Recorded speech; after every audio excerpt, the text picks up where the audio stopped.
माध्यमातून परिपूर्ण राजकीय नेतृत्व घडवणारं भारतातील पहिलं institute MIT school of government presents जागर लोकशाहीचा।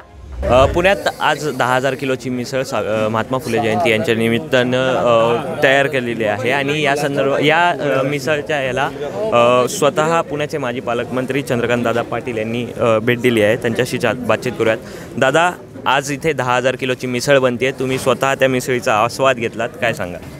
पहिलं तर महात्मा ज्योतिबा फुलेंच्या जयंतीच्या निमित्ताने आम्ही सगळे फुलेवाड्यावर अभिवादन करायला आलो होतो, मी अजितदादा। त्यामुळे त्या महात्मा ज्योतिबा फुले जयंतीच्या निमित्ताने आपल्या सगळ्यांना शुभेच्छा देतो।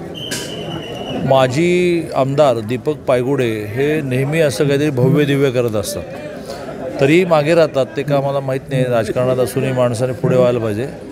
पण गेल्या वर्षी त्यांनी याची सुरुवात केली। गेल्या वर्षी साधारणतः 50,000 लोकांना मिसळीचा आस्वाद मिळाला। तर दिवसभर आज जी गर्दी असेल फुलेवाड्यावर, त्या प्रत्येकाला इथे मोफत मिसळ मिळेल।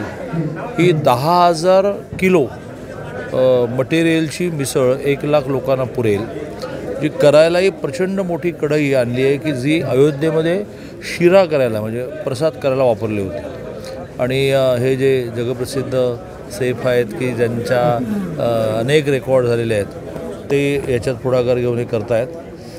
मी दीपक पायगुडे आणि त्याच्या सगळ्या टीमला खूप शुभेच्छा देतो।